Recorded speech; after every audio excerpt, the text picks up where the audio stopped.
You know, thinking about it, the serenity of the grounds on which our studios are located, definitely not an indication of what we plan to do between now and 10 o'clock this morning. Because we're here to start your weekend on the right footing, lots of energy, lots of vibes, lots of fun things, great music, and let me tell you something, we've got a great program lined up.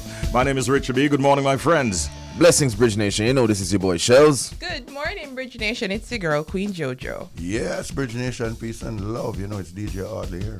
All right, I always like to do on a Friday morning the energy levels check because most of us slept through the night while Shells was up until very late. How are you doing, sir? I'm good, sir. Okay. I had a very toxic conversation last night.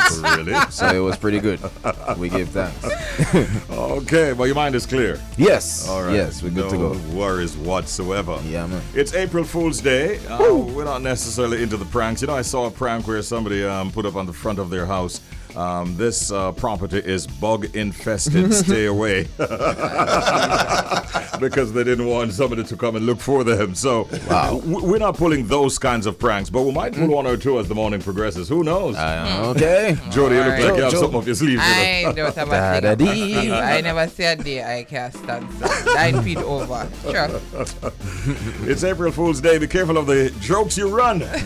Because for them, so what is joke to you? Dead to another person. Sure. Anyhow, when you get right down to it, what day is it? It's Friday. Up and go. Right now, what's on our agenda is WTF What the Fact. Woohoo! So yes, Bridge Nation, we all know the very popular, what do you call that, dating app called Tinder. Well, apparently there was a successful Tinder match in Antarctica in 2014. So the dating app is popular across the globe, but it didn't have a connection on the least inhabited continent until 2014, when a pair of research scientists, a man working at Antarctica's McMurdo station, and a woman camping a 45-minute helicopter ride away, found they had matched. That's interesting stuff. So, interesting stuff indeed. I'm curious, when did Tinder start though? It's before that. Yeah. Yes. I'm gonna say until 2014. Right. Many Interesting. persons have been using this this app for a while. Jojo? Having fun with it. Users swipe right, they say, to like. So? Or Jojo, swipe left so you know that, to Jojo. dislike other users. Yeah. It is it's still quite popular. What? Yeah, man. I know a lot of Yeah, people. man. And people have been enjoying the content on Tinder for quite a while. They get their daily newsletters and stuff like that. Oh, that too? Yes. Oh. Some here. Oh.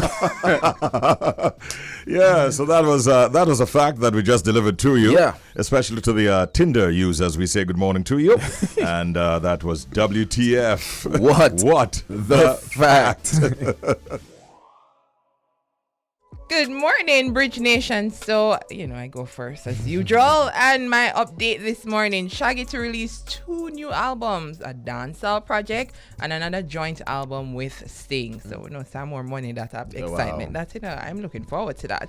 Jamaica megastar Shaggy has revealed that he has 2 new albums to be released, a dancehall album and another, which is the diamond selling artist says will only be a masterpiece, but will be unusual, unexpected, and according to him, his best work yet. Ooh. So he has not gone into details about who and what and the collaborations, but we know that it's going to be bomb. And of course, with the extraordinary album that is to be done with the legendary British singer Sting and the former police frontman Sting will be, so I'm looking forward to that. And he was talking to Shawnee B on BBC Extra. So we look forward to 2 albums one time. That is interesting. Sean That's just did work. it. Sean, I suppose there's going to be some space between them. I figure. Yeah. Mm-hmm. Let's see what Sean did. Sean has one that came out, which is for now in the runnings Grammy for the Grammys. Yeah, Yes. and in And he Scotch. also Scotch is going to be dropping anytime now. So it So- looks like it's a new trend, maybe. Jeez, them a work. And I look forward to seeing that. And if Shaggy say it gonna be hot, it gonna be hot. Best I work truly and career? believe him. That's And what I'm him saying. saying the best work yet. No pressure. All right. That sounds bombastic. Yeah. So I look Seriously. forward to that. But yeah, from one mega international reggae act to the next, a music insider by the name of Sean Contractor Edwards says Sean Paul will win the 2022 Best Reggae Album at the Grammys. So he's saying that he's betting that Sean Paul will walk away with the Golden Gramophone in the Best Reggae Album category at the 64th Annual Grammy Awards this Sunday. While speaking to Dancehall Magazine, Contractor was one of the opinion that Paul, who has been nominated 9 times with 1 win, might be more popular among the voters. He quoted by saying this year, it's very difficult to pick the Grammy winner because none of the nominees are signed to a major label, and there was no real major crossover hit from any of the nominees. Interesting. I like this batch of nominees because they are all fairly young generation. He said this. He went on to say, however, if I had to choose one album that I think will win based on name recognition, it would be Sean Paul. I think Kitana and Gramps Morgan and Soulja kept it most real to the reggae genre. He also went on to say, I would like to see Spice win based on all the struggles that she has been through in her career. So I'm confused. What she put in? Yeah, well, I'm kind of confused. Him say Sean are going, but him I like to see Spice win. Yeah, he has a preference. Okay. But he's also making a prediction that he believes. He's gonna keep it real. Yeah, you know what I mean? So it's a very, very interesting commentary that Contractor put forward. I have gone public to say that I will give you my own predictions before the end of the show. If I don't do it, it's because my team didn't remind me. And I'm sure that they will. I definitely will. We're going to tell you exactly where our thoughts are at before we leave out of here. But good luck. Yes, to all of them. Exactly, yeah. We're still sticking with these multi-plat artists, and Shaggy is still in the news, this time as a result of the song that he has recently released entitled Mina No, and that features interpolated lyrics from Ninja Man's Don, as well as Ika Mouse's Wadu Dem. Now, I saw a post from Ika Mouse a few weeks ago that suggested that all was well with Shaggy, and he went on as usual to try to belittle the Marley name because he has problems with them, so to speak. Now, further to that, Shaggy came out in an interview when he was asked whether or not he had contacted Ika Mouse to use the melody, and he said, I made sure he was taken care of, in reference to Ika Mouse. Well, and I was very heartened when I heard that, because Ika Mouse, some people have heard him described as a loose cannon. You know, Ika Mouse can get off with him ready. Right. Well, now we're hearing from Ika Mouse.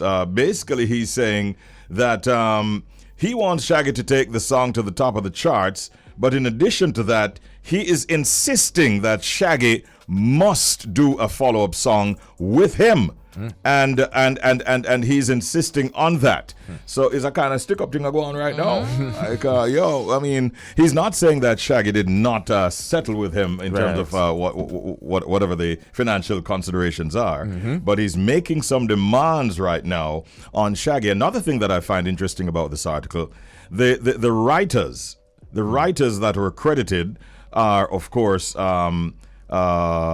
the producer Henry Laws, Shaggy, and Shane Hosang, right? And we want to know now, how do you include the person who you, like Ninja Man's article done is the melodies carried from that song, as well as of course Ika Mouse's Wadu Dem.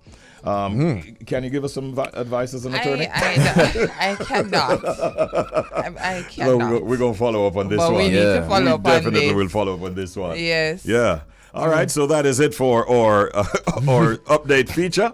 We'll see exactly how that one pans out. Yes, sir. It is time for Proverb of the Day. And Rainford is going to play it for me. Tree fall down, goat bite a leaf. One more time. Big tree fall down, goat bite a leaf. Big tree fall down, goat bite a leaf. What do you think that means? I try and you see the whole small axe chop down big tree thing. When I try to take my mind You from know, that. So I'm or gonna stop ask shells when think proverb mean. yeah, because my mind, yeah, sorry. Yes. Let me tell you one problem that I had initially. I was not reading it as leaf. I actually thought, and I looked it over a few times, I thought I was seeing left, and I'm like, what is this all about? Well, bye. Yeah. So, See that?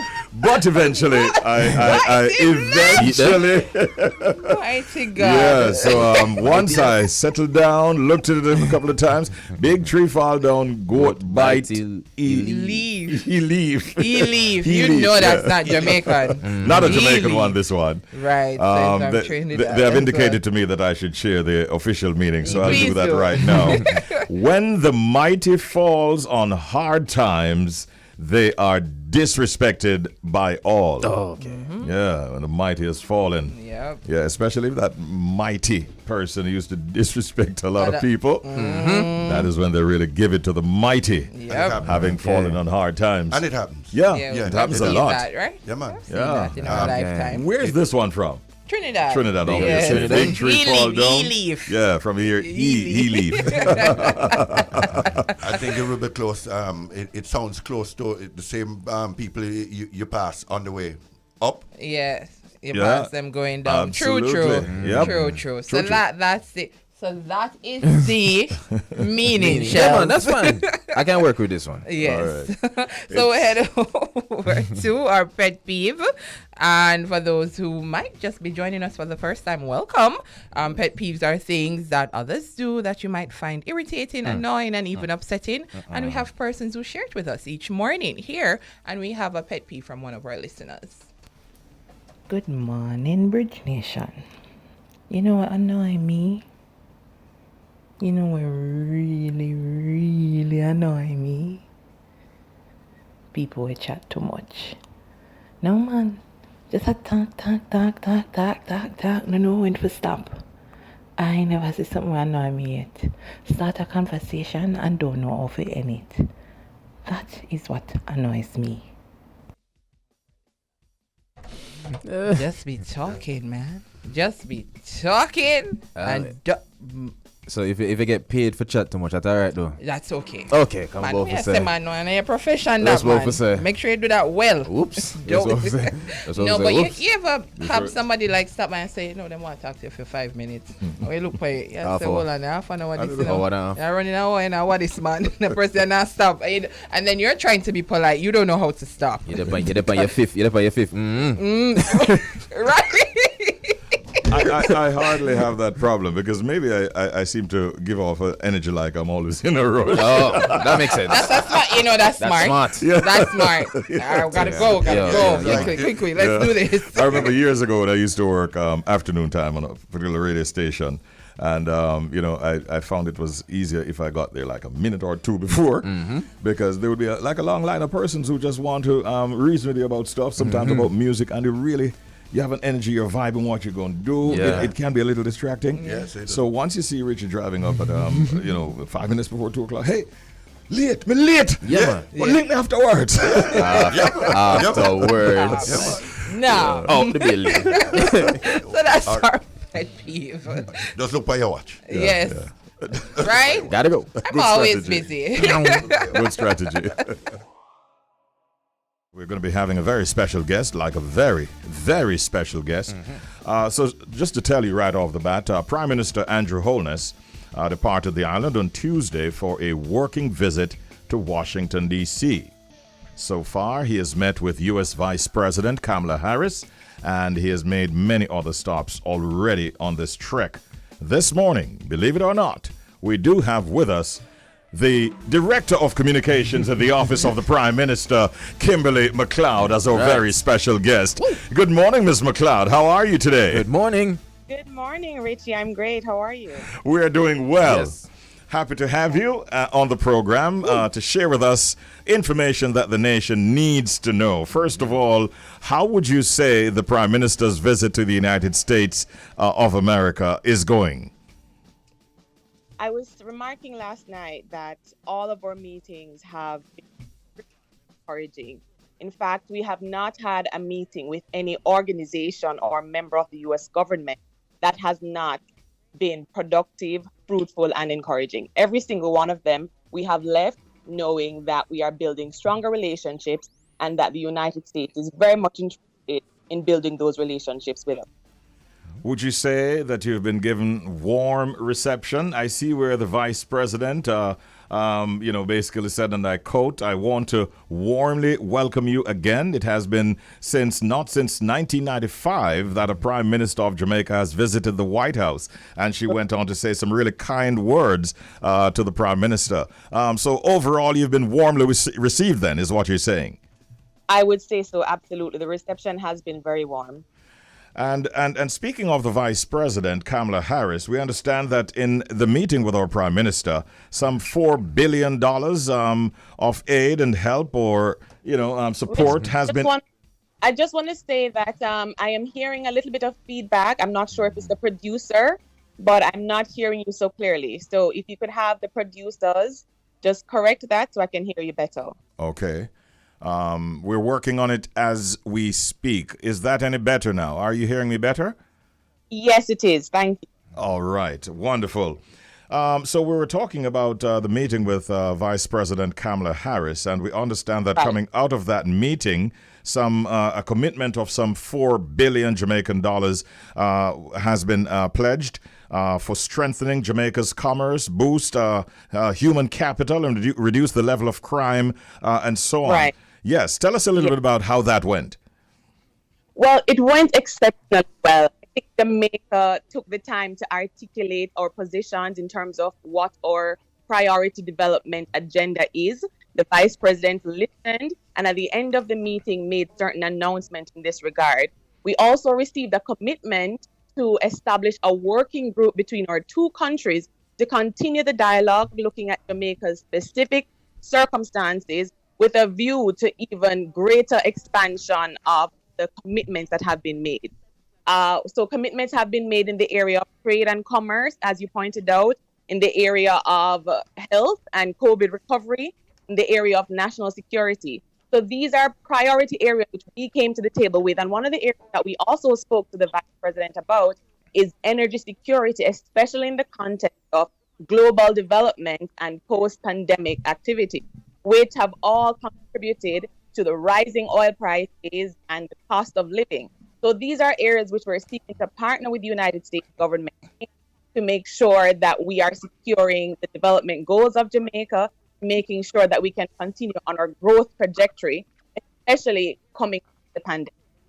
Oh, very well said. Thank you so much for that. Morning again, Ms. McLeod. This is Shell speaking. My question is, Prime Minister Holness will also be meeting with some other senior, White House officials about economic growth and recovery, national security, energy, climate change, and of course the COVID-19 pandemic. My question is, how will U.S.-Jamaican relations be impacted by this visit? I think there has definitely been a boost in the relationship.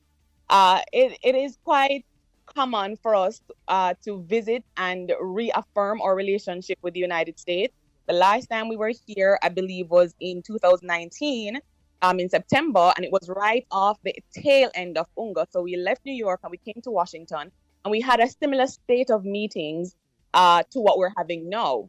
And so it's essential to reintroduce, as the Prime Minister has pointed out, ourselves to the new administration, because there's been a change in administration over time, and we are continuing to build on that relationship. The Prime Minister also pointed out that the United States government was one of the first countries to recognize Jamaica as an independent country 60 years ago. So the relationship since then has been quite vibrant, and now we're making a new thrust to strengthen that relationship. And I can say that the feeling on both sides is very much mutual, because the United States has said that they will be putting greater focus on the region. And of course, you know that the region is considered the third border of the United States. So they have a great interest. Yes. So I think this visit has boosted that and have reaffirmed the relationship that we have had with the United States.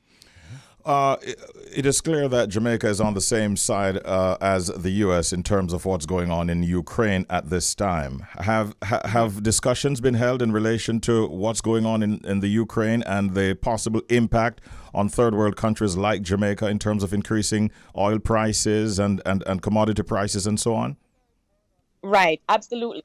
So the vice president did point out that Jamaica does stand in solidarity with the United States and most countries who believe in the non-intervention of other countries. So we are on the same page where that is concerned. And again, energy was one of the big ticket items of discussion.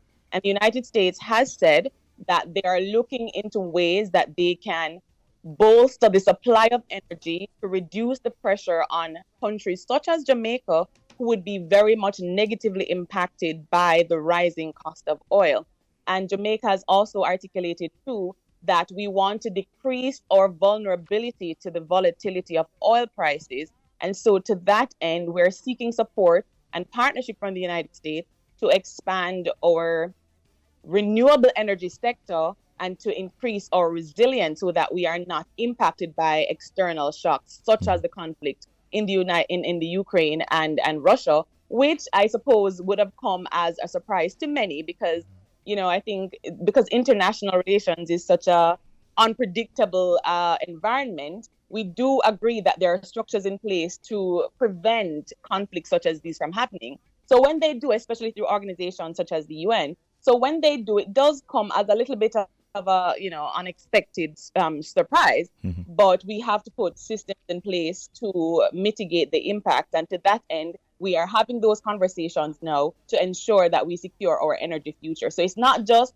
for the immediate conflict in Russia and Ukraine, it is securing our energy future for the long term. So greater investment in solar, greater investment in hydro storage, greater investment in renewables in general. Okay. If you just joined us, listeners, Bridge Nation, we're actually speaking with Kimberly McLeod, and she's the Director of Communications in the Office of the Prime Minister, on tour with the Prime Minister in the United States of America. I have to ask, Kimberly, is it likely that our Prime Minister will cross paths with President Biden on the tour? Well, when the Prime Minister was in Scotland recently when he was in Scotland recently, he did meet with President Biden. We are not ruling out the possibility, yes, but we cannot say for certain that would happen. If it were possible, I think we probably would have had that meeting while we met with the VP. Yes. But whilst we're here, anything is possible. Okay. What can you tell us about what's on the agenda for today? It's still early, yes? Okay, so I'm happy to tell you that today the Prime Minister will be meeting with Secretary Anthony Blinken, and we will continue our discussion on the issue of transnational crime, trafficking, the flow of weapons into Jamaica, the need for greater support to patrol our borders, to secure our national security, information and intelligence sharing, and of course, closer cooperation to the U.S. in relation to prosecuting persons in the U.S. who are contributing to crimes in Jamaica. So we're continuing those discussions. We're also going to be discussing the issue of human resource development. We're continuing our discussion on the need for capacity building, infrastructure investment, and of course, a nearshore digital technology hub to build on what we currently have in Jamaica in terms of the BPO sector. But the Prime Minister has been talking for years about how we want to expand the sector to improve the service offering and to make sure that Jamaica is able to capitalize on its strategic position within the region and proximity to the United States. And so we want to go into more accounting and more high-level skill areas in the BPO sector. So those are areas of discussion. I want to point out too that we met in 2019 with members of the Congressional Black Caucus. Yes. And we met again yesterday with Congresswoman Maxine Waters and Congresswoman Yvette Clarke. And they have been very instrumental in solidifying the relationship with the United States.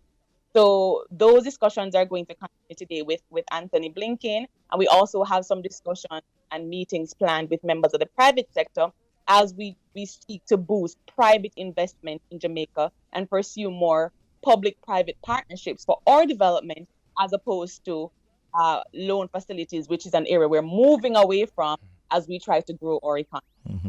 We look forward to hearing much more good news on this trek, this tour of the U.S. by Prime Minister Andrew Holness. And I should tell you in closing, Kimberly, that one of our listeners, when we announced that we'll be having this discussion earlier, based in New York, she sent us a WhatsApp message. It says, "Good morning, Richie B and the crew." Here, I'm quoting her now, Kimberly. She says, "Lord, me PM looks so stately a foreign man, and him just articulate so." Locks, me proud. I'm very happy to hear that Jamaica really does try its best to represent internationally, because when we go overseas, we know that we are here on behalf of the people Entire of Jamaica. nation, and we yes. do our best to make them proud. So that is our objective. So I'm happy to hear that. We're on air until 10 o'clock in Jamaica. If there's a breaking story, we are ready to take your call on it, all right? Yeah, man. Absolutely. Take care and have a good weekend. Thank you so much. Thank you for having me. Our pleasure. Thanks. All right, so it's a good look. Yeah, well, I love the attention that's being paid to, helping us in terms of like crime. And I heard trafficking. That's a big problem we're having. So see that discussion being had, that's amazing. It's a good look. Absolutely. And it's not like it's lower level meetings. Yeah. It's really high level meetings and discussions taking place. Meeting with the Secretary of State. Yeah. In a time of war. No, man. Well, Serious. as we said, they're on the same side of the fence. Yeah. So that should come with some degree of beneficial arrangements. All right. All the best to the Prime Minister and the entourage up there representing Jamaica in high-level discussions with the United States government and their representatives.